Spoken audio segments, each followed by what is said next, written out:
Este problema trata sobre un modelo de las funciones trigonométricas, ¿ok? Vamos a ver el ejercicio. Vamos a ocultar esto. Son 6 palas de un molino de viento que giran alrededor del punto central C. Acá tenemos el punto central C. Los puntos A y B de la base del molino están en la superficie horizontal, tal como se muestra en la siguiente figura, que es esta. Desde el punto A, este es el punto A, el ángulo de elevación hacia el punto C es de 0.6 radianes, ojo, radianes. Sabiendo que el punto A se encuentra a 12 metros de la base del molino, o sea, esta distancia, halla la altura del punto C hacia la superficie, o sea, hacia la base, hacia el piso. Entonces, este dibujo lo he trasladado al costado. Me dicen que vamos a decir que esta distancia que hay del C hacia la superficie es H, punto H, que es lo que me están pidiendo encontrar, y tengo esta información. Entonces, si tú te percatas, este es un triángulo rectángulo. Al ser un triángulo rectángulo, el de acá, yo puedo encontrar alguna longitud de segmento por alguna razón trigonométrica, ya sea seno del ángulo, coseno o tangente del ángulo. Por lo tanto, recuerda qué ángulo tengo, que es el ángulo de 0.6 radianes, y qué es lo que tengo y qué es lo que quiero. Si tú te percatas, lo que yo quiero encontrar es esta longitud, que es realmente el cateto opuesto. O sea, ¿qué cosa es CH? El segmento CH es el cateto opuesto del ángulo de 0.6 radianes. Mientras que el segmento AH, que acabo de sombrear, que vale 12, es el cateto adyacente de dicho ángulo. Entonces yo voy a relacionar tangente del ángulo de 0.6 radianes y yo sé que eso va a ser igual a cateto opuesto sobre el cateto adyacente. Voy a borrar porque el cateto opuesto lo hemos llamado H. Y en este caso, el cateto adyacente, por dato del problema, vale 12. Entonces, no tengo que hacer otra cosa más que hacer una multiplicación de 12 multiplicado por tangente de 0.6 radianes, que es igual a la altura H. Eso hay que resolverlo en operaciones básicas, teniendo especial cuidado de que el ángulo se encuentra en radianes. Fíjate en la segunda etiqueta, la primera dice math, la segunda dice rad, significa que el ángulo está en radianes. Si este ángulo no estuviera en radianes, recuerda que en operaciones básicas presionas Shift Setup y tienes que verificar que donde dice angle, de los ángulos, este esté en rad, que significa radianes, como lo que estoy bajando en este momento, así que todo está ok.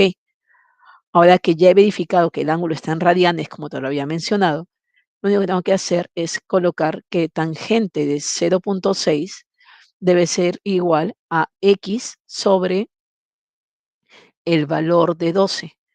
Pero si te percatas, realmente esto sería una ecuación. Así que vamos a borrar y lo vamos a expresar como una ecuación. Para eso, ¿qué voy a hacer? OPTN, en operaciones básicas, poner cálculo, voy a calcular, o sea, con la etiqueta F4, y ahí voy a poner F5, que voy a multiplicar 12 por tangente de 0.6. Tangente de 0.6, que va a ser igual a X, ¿no? Que pude haber hecho el proceso directo, recién caigo en cuenta. Mil disculpas, lo pude haber encontrado directo. Y esto es simplemente, acuérdate de poner 5 decimales, 8,20964, que aproximadamente recién es 8.21 con las 3 cifras significativas, metros, son metros. Ya tengo la respuesta A, cómo ha sido obtenido el primer punto por identificar la relación de tangente del ángulo como h sobre 12 o la incógnita sobre 12, y el otro punto está dado por la respuesta, el valor de la respuesta, que es el 8,21 aproximadamente. Entonces aquí vamos a poner un punto por respuesta. Ahora me dice que este observador que se encontraba inicialmente en el punto A avanza hasta llegar al punto B. Este es el punto B, que lo tienes aquí graficado. ¿Y qué sucede? Cuando llega al punto B, observa el ángulo de elevación del punto C, pero partiendo desde B. O sea, hacen un ángulo de elevación hasta mirar aquí. Y lo que quieren saber es cuánto vale este ángulo. Pero debes de percatarte, debes tener cuidado, o sea, darte cuenta que este segmento CH ya lo tienes, que es la longitud que acabas de encontrar. Sí, es ese valor de 8.21, pero nosotros vamos a trabajar con los 5 decimales para no perder exactitud en el cálculo. O sea, ahí voy a poner 8.20964 y el otro valor que necesitaríamos conocer es ese segmento. Entonces, da la sensación como que no lo sabes, pero eso es falso porque te dice que el observador que estaba en A, el observador camina 7 metros desde el punto A hacia el punto B, o sea que esta longitud vale 7. Si todo vale 12 y ha caminado 7 metros, lo que falta por caminar son 5 metros, o sea, esta unidad vale 5. Entonces, si te percatas, ya tenemos todos nuestros valores. O sea, yo sé en este caso que tangente, vamos a cambiar de color porque creo que no se visualiza bien. Vamos a poner que tangente del ángulo teta, que es cateto opuesto sobre cateto adyacente, tú ya sabes que ese cateto opuesto fue el valor encontrado de 8.20964 dividido entre el cateto adyacente que vale 5. Entonces, como yo quiero ahora calcular el ángulo, voy a calcular, vamos a poner el ángulo, perdón, aquí un ratito, dame un segundo, ahora sí. Lo voy a calcular en Equa. Lo puedo resolver también en Solve-N, pero ojo que tienes que ser consciente de algo. Nosotros estamos calculando el ángulo, este ángulo que está en radianes, el ángulo está en radianes, es un triángulo. Entonces, como triángulo, tú sabes que ese ángulo debe estar comprendido entre 0 y entre pi radianes, porque como estoy en un triángulo, no puedo tener un ángulo mayor a 0, perdón, tiene que ser un ángulo mayor a 0 radianes, porque es un ángulo, y tiene que ser menor a pi radianes, que equivale a 180 grados. Entonces, cuando vaya a resolver, pues estoy hablando del ángulo, tienes que ser consciente de ello. Lo voy a resolver en Equa en esta oportunidad. Después, si deseas, lo hacemos en Solve-N, pero vamos a hacer ambas opciones. F3. Entonces, en Equa yo voy a escribir pues que tangente de X va a ser igual a una fracción, y ese valor es 8.20964 dividido entre 5. Ahora, acá pon mucha atención porque estoy en Equa. Al poner igual, te va a salir 0 o te va a salir un valor que no es real, porque yo tengo que alimentar, cuando tienes ecuaciones trigonométricas y tienes que calcular el ángulo, tienes que poner algunos parámetros, algunos dominios restringidos. El menor valor tiene que ser mayor que 0 como menor, y el mayor, y acepto con exe, debe ser pi, porque estoy en radianes. Si hubiera sido sexagesimales, debería de colocar 180. Y ahora sí presiono el resultado exe 2 veces y ahí recién tengo el valor. O sea, el ángulo mide 1.02375. O sea, aquí lo voy a escribir. El ángulo es 1,02375, que aproximadamente con mis 3 cifras significativas, 1.02. Ese es el ángulo en radianes. ¿Cómo lo hubiera trabajado si estuviera en resolución de Solve-N en operaciones básicas? ¿Ok? O sea, en esta parte. Vamos a borrar esto para que no te confundas. Vamos a poner F2. Listo. Hubieras tenido que colocar, ¿no? Estoy en operaciones básicas, voy a OPTN, presiono cálculo, que es F4. En F4 busco Solve-N, que en este caso es F5. Y ahí escribo tangente de X, que debe ser igual, vamos a poner igual, es una fracción nuevamente de 8.20964 dividido entre 5. Y aquí tienes que poner el dominio restringido porque estamos hablando de ángulos. Para dominio restringido en Solve-N, presionas una coma, luego escribes la X que usamos normalmente, coma, el límite inferior es 0, coma, el límite superior sería pi porque estoy en radianes. Escribo pi, cierro paréntesis y presiono igual. Acepto con exit y nos sale el mismo resultado. 1.0237756, etcétera, que con 3 cifras significativas, 1.02 radianes. Muy bien, ya estamos. Esa sería la respuesta de la B. Obviamente, ¿cómo se paga? Porque vale 2 puntos. Un punto de método de señalar que tenías que relacionar la tangente, de relacionarlo con las medidas correctas, y un punto por el resultado correcto. Listo, ya tenemos la A, ya tenemos la B. Vamos con la C. Dice que el observador sigue caminando hasta que se encuentra justo debajo del punto C. O sea, el observador ahora se encuentra aquí, aquí lo estoy dibujando, ¿ok? Se encuentra exactamente sobre el segmento CH. Por eso que si te has dado cuenta, aquí he puesto un segmento CH. ¿Cuánto mide el segmento CH si lo recuerdas? El segmento CH es lo que encontraste en la primera parte. Como lo voy a tener que trabajar, lo voy a poner con mis 5 decimales para no perder exactitud en el aproximado. O sea, eso vale 8.20964 metros. Ya, ahí se encuentra el observador. El observador mide 1,80 m. Aquí está mi observador. Él mide 1,80 m. Ok, él mide 1,80 m. Ahí lo tenemos. Y al ir girando las palas del molino del viento, el extremo de cada pala, este es el punto C, pasa a 2,5 metros por encima de su cabeza. O sea que aquí hay 2,5 metros por encima de su cabeza, porque esta es mi pala, esta es la pala que se está moviendo.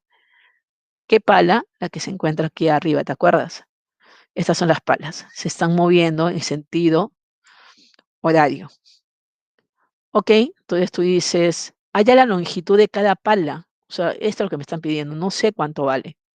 Entonces, si tú te percatas, si yo considero a X como la longitud de la pala, más los 2,5 metros que pasa por arriba de su cabeza y la altura del observador, todo eso, si estuvieran totalmente encuadrados, debería de ser la distancia total, la longitud, que es 8.20964.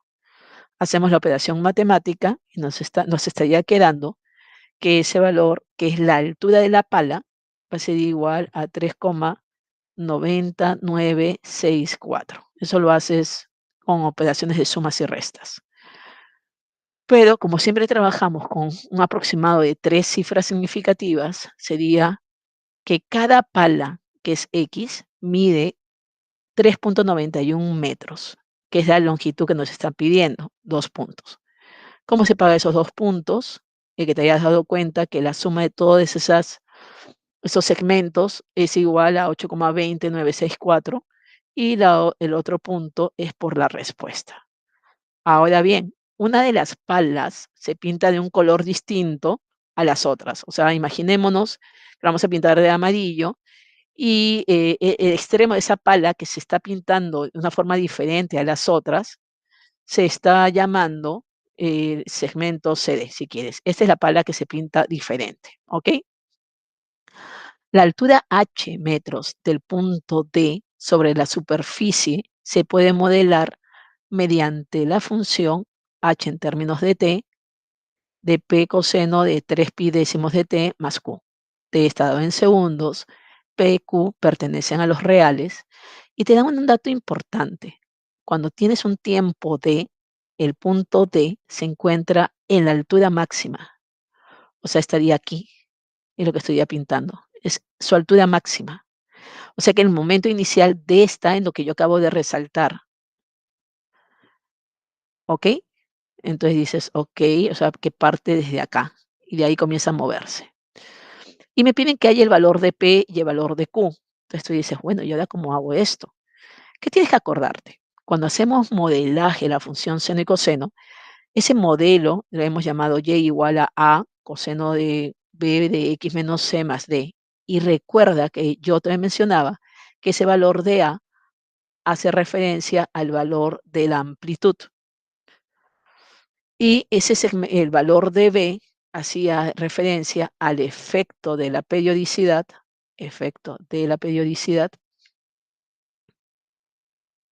y el punto D es la traslación que era vertical, o también era ubicado el eje principal. Recuerda que estas son paletas, o sea que todo empieza, todo empieza desde una altura que se encuentra al valor de 8.20964. De ahí se alcanza la altura máxima, que sería este valor, que es mi altura máxima, y cuando llego a estar totalmente bajo sobre la cabeza, ese debe ser la altura mínima. Entonces, ¿quién es tu eje principal?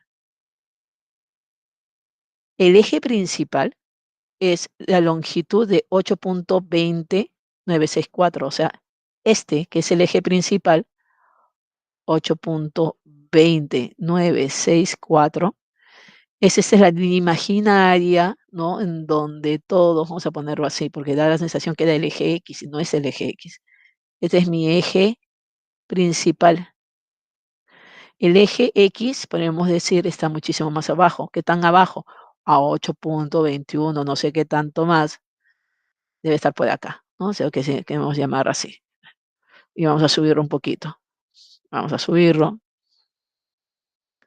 Listo. Así más o menos. Listo. Entonces, ¿qué, qué sé? Acuérdate que la distancia de las palas, la distancia calculada de la pala que acabas de encontrar era de 3.90964.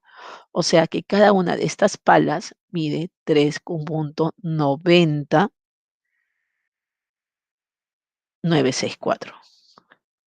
Entonces, cuando llega a su punto más alto, que sería esto, me encuentro a 3.90964 unidades desde el 8.20.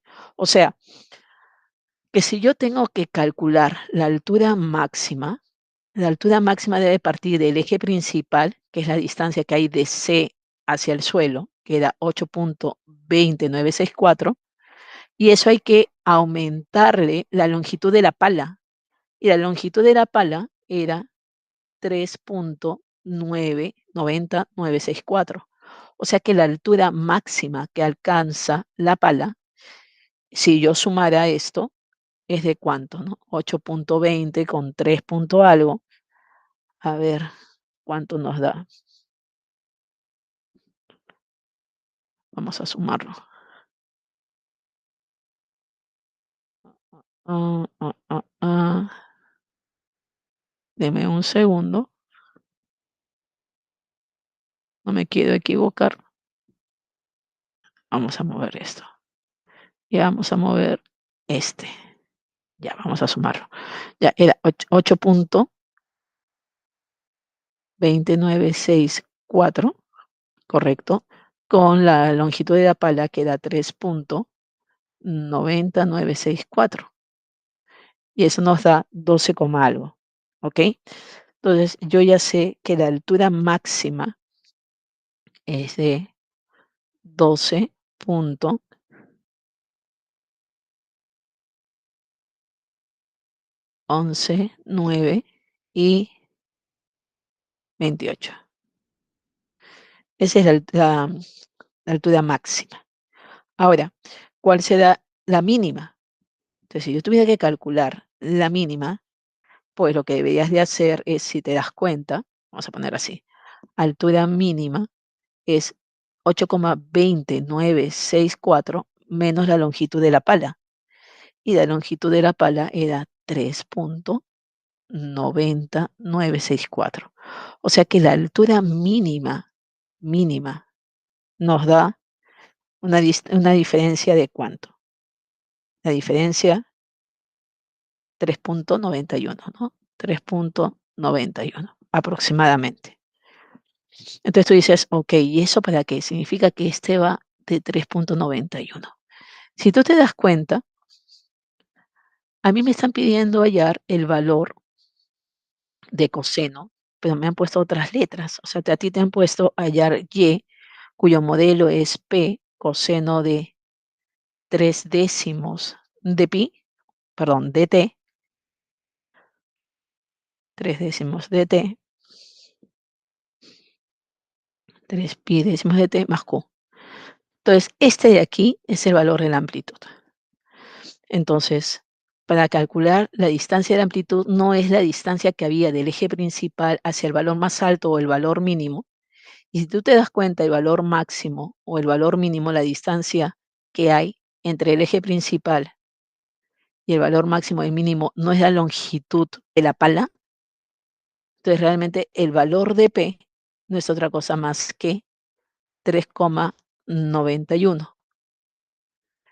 Y este valor de Q es el desplazamiento vertical, o sea, lo que nosotros llamábamos antes el valor de D, que es el eje principal. Y nuestro eje principal lo tenemos. Este es el eje principal, que es la distancia que había de C a la superficie. Por lo tanto, el punto Q no es otra cosa más que 8,21 si lo aproximamos, porque es el 8,2964. Ese es el valor aproximado. Ya tengo P, ya tengo Q. Entonces dices que ya se acabó, sí, ese es lo que te estaban pidiendo en el ejercicio D. Hay el valor de P, hay el valor de Q. ¿Qué cosa era P? Es la amplitud, que significa la distancia que hay del eje principal hacia el valor máximo o hacia el valor mínimo. Y el valor de Q era el eje principal, es decir, el desplazamiento vertical, que lo teníamos, que era la distancia de C hacia el punto H.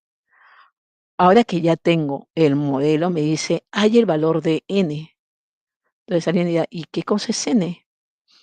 Dice que hay un observador que se queda de pie justo debajo del punto C durante 1 minuto, o sea, 60 segundos. El punto D pasará N veces por encima de su cabeza. Haya N. O sea, más o menos el dibujo, acá tengo mi observador y aquí está la pala que está circulando, pues es el punto D, mis palas. Entonces, ¿cuántas vueltas o cuántas rotaciones da en 1 minuto? Pero 1 minuto son 60 segundos. ¿Y por qué debo describirlo todo en segundos? Porque el ejercicio inicialmente te mencionaba que todo estaba dado en radianes, pero también estaba dado en segundos. A ver, déjame buscar ese detalle. Metros, longitud, y se puede acá está, donde t está dado en segundos. Ese detalle es importante, el tiempo está dado en segundos. Entonces tú dices, ok, la pregunta sería, ¿y cuántas rotaciones está dando la situación del molino? Entonces, nosotros sabemos que para saber la periodicidad que tiene el modelo o una función, esto va a ser igual a 2pi, si es seno o coseno, dividido entre el efecto de la periodicidad. Y el efecto de la periodicidad te la dan, la tienes acá, te la dieron originalmente. Vamos a grabarla, vamos a copiarla para que la visualices. Vamos a ver. Entonces, ¿quién es mi efecto de la periodicidad? Es este valor. Entonces, la función es periódica cada 2pi radianes dividido entre 3pi décimos. Simplificando todos estos valores, yo tendría que el valor de la periodicidad es 20 dividido entre 3, porque simplifiqué pi, hice extremo, extremo, medio, medio, quedándome 20 tercios. Entonces, cada 20 tercios de segundos da una rotación completa.